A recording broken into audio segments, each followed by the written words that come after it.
اعوذ باللہ من الشیطان الرجیم بسم اللہ الرحمن الرحیم۔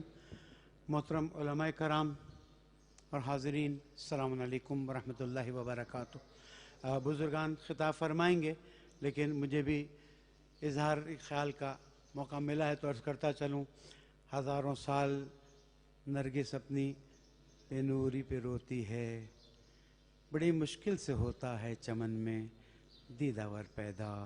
عزیزوں، وہ شخصیت اب جس کا لوگوں کو احساس ہوتا ہے کہ ہمارے درمیان میں نہیں ہے، اس شخصیت نے قوم و ملت کو وہ دے دیا کہ جو سالوں سال نہیں صدیوں چلے گا انشاءاللہ۔ درود پڑھ دیں محمد و آل محمد۔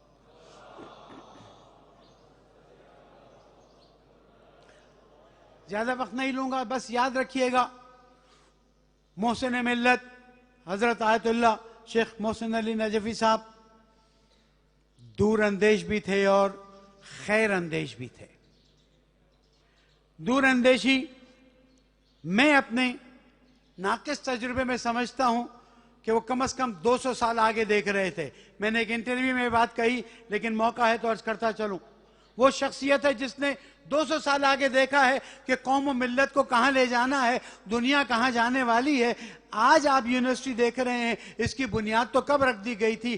آج آپ اس کا اسکول دیکھ رہے ہیں، ابتدا کب سے ہو گئی تھی؟ اس لیے انہیں پتا تھا کہ آئندہ زمانہ ایسا آنے والا ہے جس میں قوم کے بیٹیوں کی تربیت اس اصول پہ ہونی ہے، یزکیہم ویعلمہم الکتاب والحکمہ، تزکیہ نفس بھی ہونا چاہیے اور کتاب و حکمت کی تعلیم بھی ہونی چاہیے۔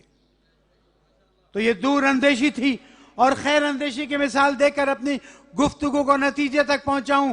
بس 2 منٹ کی توجہ ہے۔ آپ نے دیکھا ہوگا کہ جس طرح یہ دور اندیش تھے اور اتنے بہترین پروجیکٹ بنائے، اسی طرح یہ قوم کے خیر اندیش تھے، خود غرض نہیں تھے، مطلب پرست نہیں تھے، اور اسی لیے انہوں نے قائد ملت جعفریہ کو اس طرح سے ستون کے طور پر ساتھ دیا اور ہمیشہ ان کے پیچھے رہے کہ اب جب لوگ دیکھتے ہیں کہ قائد محترم ان کے بارے میں کیا الفاظ استعمال کرتے ہیں تو انہیں احساس ہوتا ہے کہ قوم کا کتنا درد تھا۔ عزیزوں، اگر کنونشن سینٹر میں شیخ صاحب نے سید اولاد پیغمبر کا ہاتھ چوما تھا تو نعوذ باللہ کسی کو دکھانے کے لیے نہیں تھا، یہ احساس دلانا تھا، اے قائد میں بھی تجھ سے دل سے محبت کرتا ہوں، یہ قوم بھی دل سے محبت کرتی ہے۔